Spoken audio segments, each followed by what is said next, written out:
We don't have the same visceral reaction to, say, the price of grain, even though it goes into half of everything we eat, and its price has more than doubled in recent years. Why does gasoline set off different, shriller alarms than other things we consistently buy? Perhaps that's our human intuition, an evolved sense that there's more to a situation than the mere face of it. It turns out that our sense of intuition, honed by millennia of survival, is quite canny. The inexorable rising price at the pump represents several worlds of change beyond smaller cars and more cumbersome gas station charges. The price of oil, and thus gasoline, affects our lives to a degree few realize. It's not just the BP or Shell portion of your Visa bill. It's the bricks in your walls, the plastic in your refrigerator, the asphalt on your roads, the shingles on your roof, the synthetic rubber in your ball. With every penny that gasoline moves up, so too does the price of most things we consume. Stop what you're doing. Look around. Look on your desk, at your shoes, at your shirt, at your windows, your kitchen. How much of it comes from oil? More than you think. Look out your window. Look out at the world. How much of it owes its existence to oil? Again, more than you think.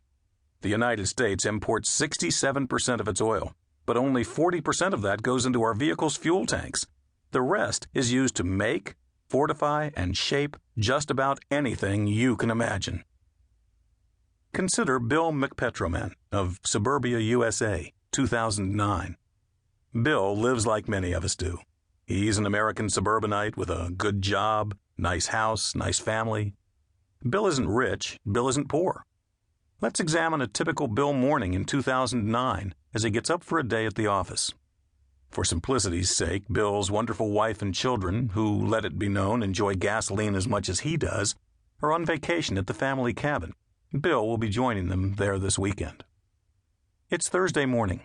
Bill gets up at 7 a.m. to the sound of his Sony clock radio, which is encased in plastic made from hydrocarbon molecules ripped from sweet crude oil at a Houston refinery. Just about everything plastic in our lives is made in a similar process with one main source: oil and its derivatives.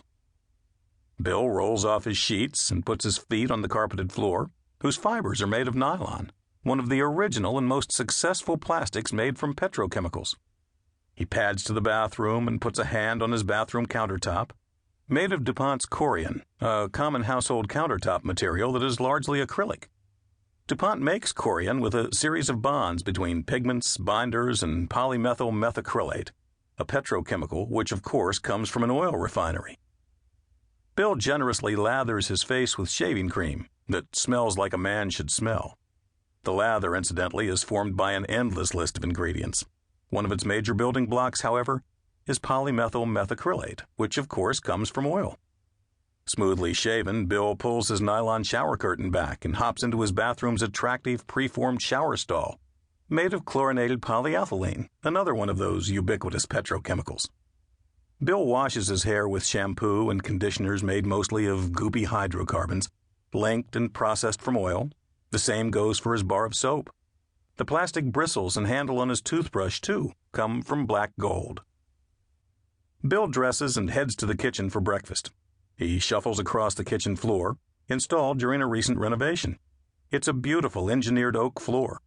This kind of floor holds up to all sorts of abuse and features a thin layer of oak, about 1/8 of an inch, glued on top of a rigid and burly pad of plywood.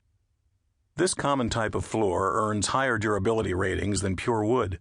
It's held together with binders and glue that come almost exclusively from petrochemical plants processing crude oil. Bill puts his coffee cup and cereal bowl down on his new kitchen countertop, which is man-made stone called silestone.